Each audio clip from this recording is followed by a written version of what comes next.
Hello friends, welcome to my channel. My name is Harshal. So today we are going to see very interesting and easy topic, types of overlapping and nature of covalent bond. So what is bond? Bond is formed when one atom is combined with two atom or one atomic orbital is overlapped with other atomic orbital. So in diagram you can see that one atomic orbital of an atom combines with a, another atomic orbital of an atom, then the overlapping take place between two atomic orbitals, then this is known as molecular orbital. So this is the region of overlapping. So where does the overlapping take place? There does the bond formation is done. So this is an molecular orbital. So there are two types of overlapping. One is head-on overlapping, and second is inter or we can say head-tail overlapping. Let's see the two types of overlapping.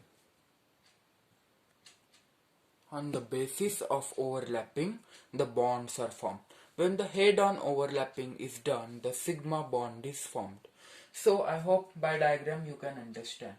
Head-on overlapping means, for example, let's see take an s orbital. S. And let's see take an p orbital. You know that the orbital shape of S is spherical and the orbital shape of p is what? Dumbbell shape. When the head-on overlapping, head-on or we can say that internuclear axis.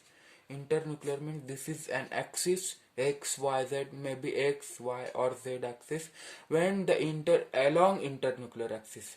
So when the head of S head of P are overlapped, then the sigma bond is formed. Let's see. This is called head-on overlapping because the head of p orbital and the in a sphere there is no head and tail. When the head of two orbitals are overlapped, then this is called sigma bond. This may be SS overlap, this may be SP overlap, this may be PP overlap. SS means when the two s orbitals are formed, then sigma bond is formed along the internuclear axis. And sp means, as you say, when s orbital overlap with an p orbital, then sp overlapping is formed. And pp means when an p orbital of an atom formed with another p orbital of an atom overlap, then this is called pp overlapping. pp, sp, ss overlapping. When the head-on means internuclear axis, this is called head-on overlapping. When the head-on overlapping take place, sigma bond is formed.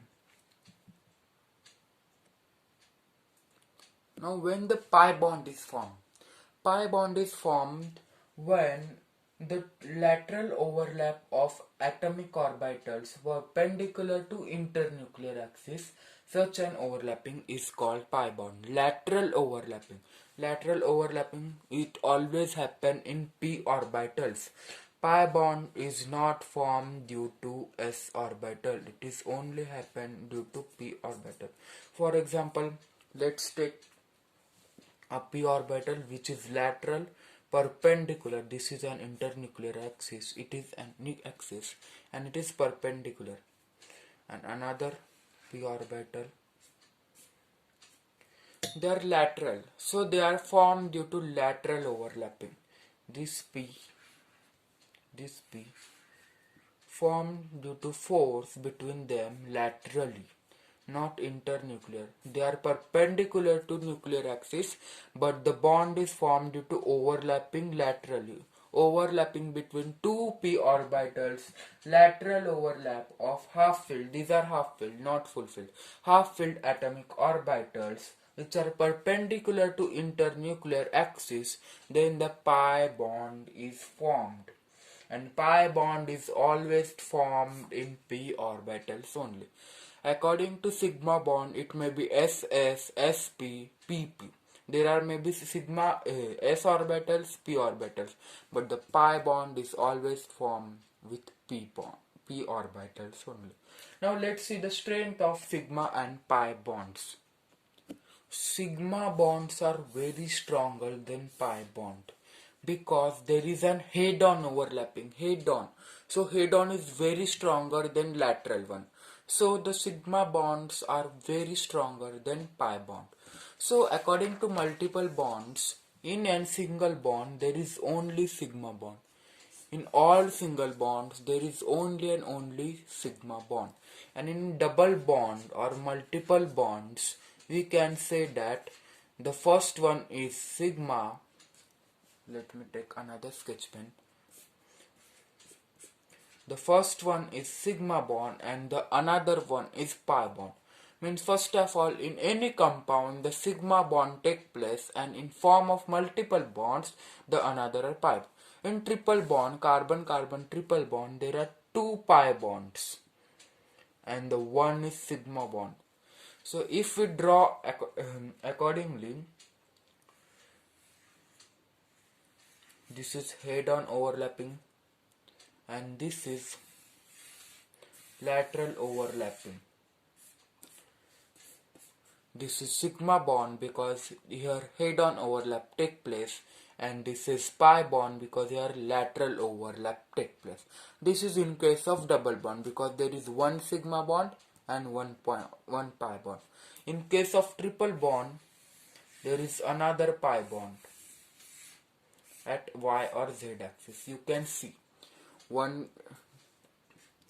there is two pi bond and one sigma bond in case of triple bond. So there is a strength. So we know that single bonds are very stronger. In lower classes we studied that single bonds are very stronger because there is only and only sigma bond. And then after all, double bonds are less stronger and the triple bond are least strong. This is the increasing order or decreasing order of bond strength.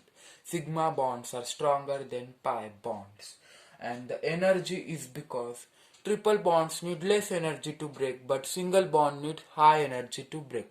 So it required highest energy to break because their bond is very strong, and a triple bond require lower energy to break because their bond strength is weak. So this is the conclusion, that conclusion is when the two atomic orbitals overlap, the molecular orbital is formed. There are two types of overlapping: head-on overlap, sigma bond; lateral overlap, pi bond. So sigma bond, there may be SS overlap, SP overlap, PP overlap. But in pi bond there is only one overlap, P overlap. Sigma bonds are much stronger than pi bonds. But if we calculate by energy, pi bonds require less energy but sigma bonds require highest energy. In triple bonds there are two pi bonds and one sigma bond, so that's why it requires less energy because their bonds are weak. But in case of single bond have very strong bond, so that's why it requires highest energy. And pi bond is never formed alone. It is formed along with a sigma bond. Yes, for example, in any compound, first is formed sigma bond. Then after all, pi bond is formed. Pi bond is never alone. And pi bond is always seen in double bond and triple bond. It never seen alone. And sigma bond is all over the world. And sigma bond is strongest and pi bond is lowest. So this is our conclusion. If you like this video, I hope you get it. If you like this video, hit the like button, share with your friends and subscribe to my channel. Bye bye.